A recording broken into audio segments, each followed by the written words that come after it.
41 यदि कोई विदेशी राज्य क्षेत्र भारत का भाग बन जाता है तो ये निर्दिष्ट करने की शक्ति कि उस विदेशी राज्य क्षेत्र के लोग भारत के नागरिक होंगे किसमें निहित है। ऑप्शन ए राष्ट्रीय मानवाधिकार आयोग में, ऑप्शन बी उच्चतम न्यायालय में, ऑप्शन सी केंद्र सरकार में, ऑप्शन डी संसद में। इसका आंसर ऑप्शन सी केंद्र सरकार में निहित है। नागरिकता और भारत के लोग भारत के नागरिक होंगे नागरिकता अधिनियम 1955 के तहत। क्वेश्चन नंबर 42 अनुच्छेद 17 आर्टिकल 17 अस्पृश्यता का उन्मूलन के संदर्भ में निम्नलिखित कथनों में से कौन सा या से सही है या है। एक, ये अस्पृश्यता और किसी भी रूप में उसके आचरण का उन्मूलन करता है। 2, अनुच्छेद 17 में अस्पृश्यता को परिभाषित किया गया है। 3, ये अधिकार केवल राज्य के विरुद्ध उपलब्ध है। 4, इसे सिविल अधिकार संरक्षण अधिनियम 1955 द्वारा लागू किया गया है। नीचे दिए गए कोड का प्रयोग कर सही उत्तर चुनिए। ऑप्शन ए केवल 1 और 2, ऑप्शन बी केवल 1 और 4, ऑप्शन सी केवल 2, 3 और 4, ऑप्शन डी केवल 4। इसका आंसर ऑप्शन बी 1 और 4। इसको परिभाषित नहीं किया गया है, लेकिन कभी कभी हम देखेंगे तो उसको संविधान में तो परिभाषित नहीं किया गया, लेकिन न्यायपालिका ने कहीं कहीं पर इसको परिभाषित करने की कोशिश की है। और ये अधिकार केवल राज्य क्षेत्र के विरुद्ध उपलब्ध है, ये भी नहीं है। इसलिए आंसर 1 और 4 ऑप्शन बी। क्वेश्चन नंबर 43 प्रायः सुर्खियों में रहने वाला डार्क जीनोम संदर्भित करता है। ऑप्शन ए डीएनए के उन भागों को जिनके बारे में हमें न्यूनतम जानकारी है और जिनके जैविक कार्यों के बारे में अधिक जानकारी नहीं है। ऑप्शन बी कठोर वातावरण जैसे समुद्र के नीचे उच्च दाब की परिस्थितियों में रहने वाले सूक्ष्म जीवों के डीएनए को। ऑप्शन सी डीएनए के उन अनुक्रमों को जिन्हें आनुवंशिक अभियांत्रिकी के द्वारा बदला गया है। ऑप्शन डी जानवरों के संरक्षित शवों में पाए गए अप्रभावित डीएनए को। इसका आंसर ऑप्शन ए डीएनए के उन भागों को जिनके बारे में हमें न्यूनतम जानकारी है और जिनके जैविक कार्यों के बारे में अधिक जानकारी नहीं है। Option A. क्वेश्चन नंबर 44 राज्य लोक सेवा आयोग SPCS के संदर्भ में निम्नलिखित कथनों पर विचार कीजिए। 1, आयोग के आधे सदस्य SC या ST और OBC वर्गों के व्यक्ति होने चाहिए। 2, SPSC के सदस्यों को संबंधित राज्य के राज्यपाल द्वारा हटाया जा सकता है।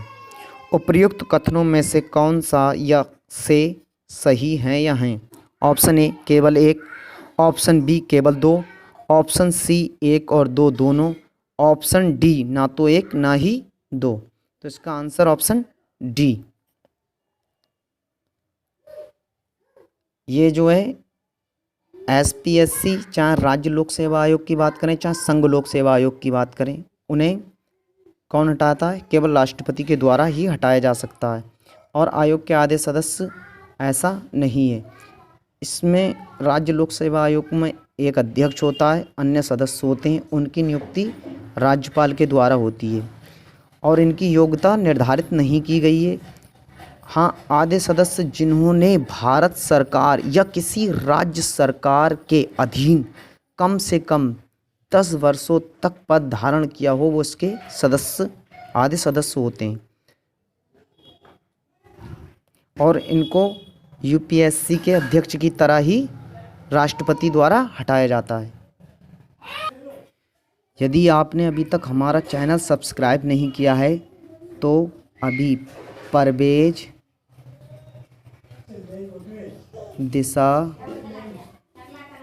यूपीएससी सब्सक्राइब कर लीजिए। क्वेश्चन नंबर 45, निम्नलिखित में से कौन से आयोग या समिति ने भाषा को राज्य के पुनर्गठन के मानदंड के रूप में स्वीकार किया था? 1. धर आयोग, 2. जेबीपी समिति, 3. फजल अली आयोग। नीचे दिए गए कूट का प्रयोग कर सही उत्तर चुनिए। ऑप्शन ए केवल 1, ऑप्शन बी केवल 1 और 2, ऑप्शन सी केवल 3, ऑप्शन डी केवल 2 और 3। इसका आंसर 45 का आंसर सी फजल अली आयोग के द्वारा ये ऑप्शन। क्वेश्चन नंबर 46, निम्नलिखित कथनों पर विचार कीजिए। एक राष्ट्रीय मानवाधिकार आयोग NHRC और राज्य मानवाधिकार आयोग SHRC के अध्यक्षों की नियुक्ति भारत के राष्ट्रपति द्वारा की जाती है। 2. NHRC और SHRC के अध्यक्षों को केवल भारत के राष्ट्रपति पद से हटा सकता है। उपर्युक्त कथनों में से कौन सा या से सही है या हैं? ऑप्शन ए केवल 1, ऑप्शन बी केवल 2, ऑप्शन सी 1 और 2 दोनों, ऑप्शन डी ना तो 1 ना ही 2। 46 का आंसर ऑप्शन इज बी। इसमें क्या कहा गया? राष्ट्रीय मानवाधिकार आयोग और राज्य मानवाधिकार आयोग इनको राष्ट्रपति के द्वारा, इन्हें राज्यपाल के द्वारा इनकी नियुक्ति होती है, जबकि इसमें दोनों को राष्ट्रपति का कहा गया है। ये दो गलत है। और NHRC और SHRC के अध्यक्षों को केवल राष्ट्रपति का, भारत का राष्ट्रपति ही पद से हटा सकता है। और हम जैसे कि इन दोनों नियमों की बात कर लें, इसे 1993 के मानवाधिकार संरक्षण अधिनियम के तहत जारी किया गया है और इसकी ये जांच करते हैं दोनों राज्य सूची और समवर्ती सूची के संबंध में। क्वेश्चन नंबर 47, अनुच्छेद 26 के तहत धार्मिक कार्यों के प्रबंधन की स्वतंत्रता का प्रयोग करने के लिए किसी धार्मिक संप्रदाय को निम्नलिखित में से कौन सी शर्तों को पूरा करना आवश्यक है? 1. विश्वासों की प्रणाली वाले व्यक्तियों का एक समूह होना। 2. सामान्य संगठन वाला एक समूह होना। 3. समूह का एक विशिष्ट नाम होना। 4. समूह का अपना एक धार्मिक पाठ्य होना। 5. अलग सिद्धांत का उपदेश देने वाला एक नेता होना। नीचे दिए गए कूट का प्रयोग कर सही उत्तर चुनिए। ऑप्शन ए केवल 1, 2 और 3, ऑप्शन बी केवल 3, 4 और 5, ऑप्शन सी केवल 1, 2 और 5, ऑप्शन डी 1, 2, 3, 4 और 5। इसका आंसर ऑप्शन ए 1, 2, 3 ये दोनों ही गलत हैं। उच्चतम न्यायालय ने निर्णय दिया कि धार्मिक संप्रदाय की 3 शर्तें हैं और 3 शर्तें, एक ये हो गई, एक ये और एक ये तीनों शर्तें ठीक हैं। क्वेश्चन नंबर 48, निम्नलिखित में से कौन सा या से भारत के संविधान के भाग 4A के तहत मूल कर्तव्य है या हैं? 1. वैज्ञानिक दृष्टिकोण और मानववाद का विकास करना। 2. उद्योगों के प्रबंधन में कर्मकारों की भागीदारी को प्रोत्साहित करना। 3. करों का भुगतान करना। 4. मतदान करना। नीचे दिए गए कूट का प्रयोग कर सही उत्तर चुनिए। ऑप्शन ए केवल 1, ऑप्शन बी केवल 1 और 2, ऑप्शन सी केवल 2, 3 और 4, ऑप्शन डी उपरोक्त में से कोई नहीं। 48 का आंसर ए ऑप्शन केवल 1 ठीक है। क्वेश्चन नंबर 49, निम्नलिखित में से कौन सा तत्व न्यायपालिका के विभिन्न निर्णयों द्वारा प्रतिपादित संविधान की मूल संरचना का एक भाग है? 1. संविधान का पंथनिरपेक्ष चरित्र। 2. विधायिका और कार्यपालिका के बीच शक्तियों का पृथक्करण। 3. समाजवादी राज्य। 4. तर्कसंगतता का सिद्धांत। नीचे दिए गए कूट का प्रयोग कर सही उत्तर चुनिए। ऑप्शन ए केवल 1, 2, 3, ऑप्शन बी केवल 2, 3 और 4, ऑप्शन सी केवल 1, 3 और 4, ऑप्शन डी केवल 1, 2 और 4।